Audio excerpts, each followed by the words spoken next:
जो अगर क्वेश्चन आप ट्राई कर चुके हैं या कर रहे हैं तो आंसर देख लीजिए। आंसर आएगा ऑप्शन डी। ये है potential energy of this system. किसी भी सिस्टम का पोटेंशियल एनर्जी निकालने का दो तरीका होता है। एक तो आप पेयर बना लीजिए दो दो के और फिर सबको जोड़ दीजिए, आंसर आएगा।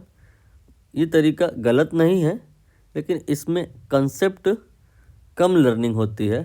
ज़्यादा कंसेप्ट आपको अगर फील करना है तो आपको दो दो पेयर नहीं बनाने, आपको 1 बाय 1 चार्ज लाना है।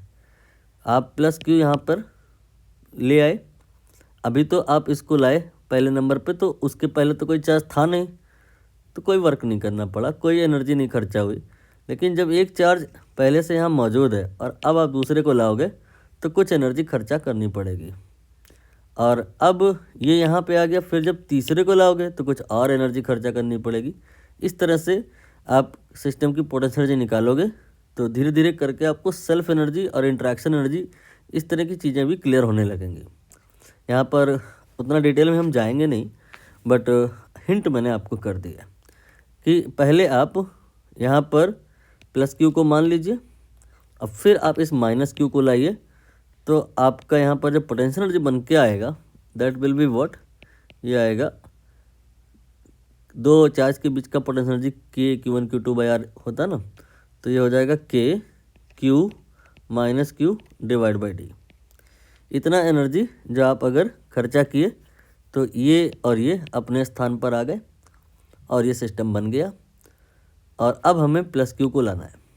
कहाँ से? बहुत दूर से कहीं पे यहाँ पे लाना है, ला के रखना है। देखना पड़ेगा हमें और कितनी एनर्जी खर्चा करनी पड़ेगी।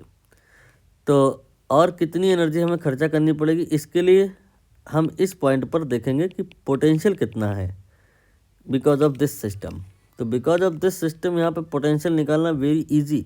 दरअसल ये डाइपोल है, डाइपोल की वजह से पोटेंशियल होता है के पी बाई आर स्क्वायर, लेकिन यहाँ माइनस आएगा। यहाँ साइड पर अगर बात करें तो ये पॉजिटिव पोटेंशियल होता है, यहाँ पर नेगेटिव होता है। अब पोटेंशियल अगर हमें किसी पॉइंट का पता है, सपोज कोई पॉइंट का पोटेंशियल 10 वोल्ट है और यहाँ पे आप 2 कूलाम का चार्ज ला के रख दो, तो कितना वर्क करना पड़ेगा या कितनी एनर्जी खर्चा करनी पड़ेगी, दिस मल्टीप्लाई बाय दैट, ये 20 हो जाएगा, है ना। तो यहाँ पे इस पॉइंट का पोटेंशियल V ये आपको पता है, और चार्ज जो आप लाना चाहते हो वो है कैपिटल Q। तो इसके लिए जो आपको एनर्जी खर्चा करनी पड़ेगी पोटेंशियल एनर्जी के फॉर्म में आ जाएगी वो, that will be K P by R square and multiplied by Q, minus यहाँ पर आएगा। क्यों? क्योंकि पोटेंशियल नेगेटिव है।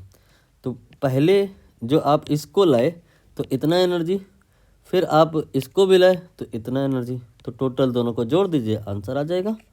जोड़ते वक्त आप यहाँ पे एक काम करो, आर की वैल्यू देख लो कितनी होगी। आर पता है क्या है?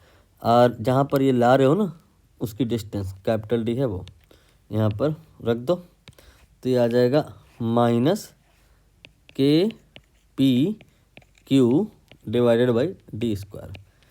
तो के ये आपका लिखा जा रहा है क्यू स्क्वायर बाई डी, ये पहला वाला कंपोनेंट हो गया। फिर दूसरा वाला के P Q by D square, दोनों में से कॉमन निकाल लो। ये आई थिंक माइनस दोनों ही टर्म होंगे, के कॉमन निकाल लो, तो ये आ गया minus Q square by D, ये हो गया, ये हो गया, फिर ये वाला माइनस, और के तो कॉमन हो ही गया है। पी की जगह क्या होता है? डाइपोल का पी समझते हो ना, कोई भी चार्ज ले लो मैग्नीट्यूड वाइज और उनके बीच का दूरी मल्टीप्लाई कर दो, तो यहाँ पी की जगह क्यू इंटू छोटा वाला डी हो जाएगा। तो ये और ये मल्टीप्लाई में हो जाएगा, छोटा क्यू बड़ा क्यू, और फिर इनके बीच की distance D and divide by D square. ये आपका टोटल एनर्जी आ गया। देख लो मैच हो रही है, डिक्टो मैच हो रही है, तो फिर आंसर यहाँ पे डी वाला हो जाएगा।